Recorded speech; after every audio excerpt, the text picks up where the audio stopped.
Hány bottal horgászhatsz? Hát kettővel. Nem szabad még mindig többel? Hát de hogyan tudná? Te most pergetni hozok több botot is, mert tehát ugye ez megint olyan szabály, amit igazából még értelmezni se tudnak. Tehát most azt, hogy hozok ide 26 botot, egyet tudok csak pergetni, meg max. Egyet bedobni. Hát nekem most itt van 3 botom, majd amely, hát egyet tudok csak, mivel... Ja, hoztam egy ilyen ultralight botot, ez 1,6 g, Kawasaki orsóval, nem a legjobb. Ez nagyon finom bot, tehát erre vigyázni kell. Ez ilyen tényleg nagyon ultra light. Akkor hoztam egy másikat, ezen egy Ryobi Zauber orsó van. Ez egy igazából ilyen univerzális botom, ez pedig 5-15 g. Hát ezzel szerintem egy olyan 10 kilós halig bőven lehet horgászni. Szereltem egy 60-as fluorokarbont, hogy hát ha hát nem tudom, a kamera nem vette, de akkora halugrott tőlünk balra, biztos valami ponty. Úgyhogy egy kicsit meghúzzuk itt a környéket, bár a radar most pont nem mutat semmit, de nem baj.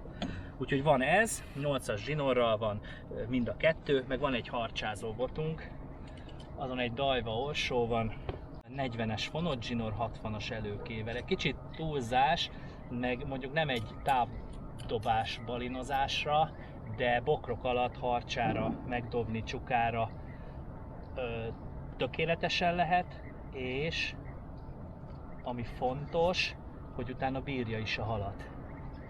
Úgyhogy ezekkel fogunk most itt valamit ügyködni, de ha csónakázunk sem érdekel, mert hát szégyen, hogy itt laktam 28 évet, és egyszer nem jöttünk el, hát, és még nem is mentünk sehova.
Hát sajnos elment a kamerásom.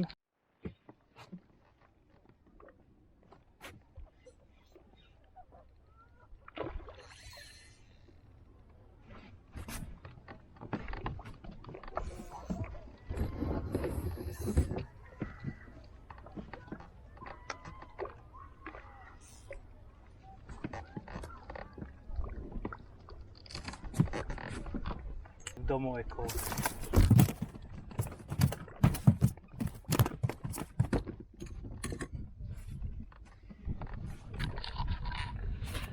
Domolykó.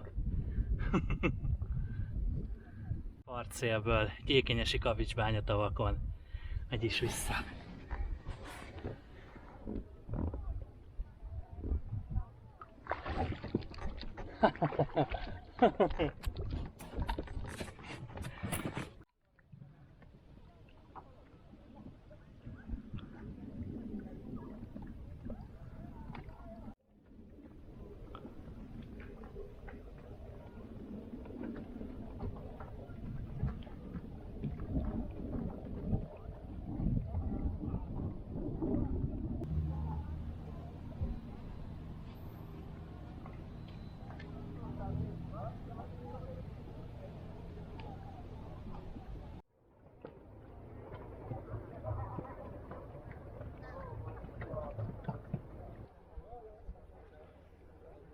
Elvesszük a Sanyikát. Addig vesztegelünk itt valahol. Mert mindenhol horgásznak.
Aha,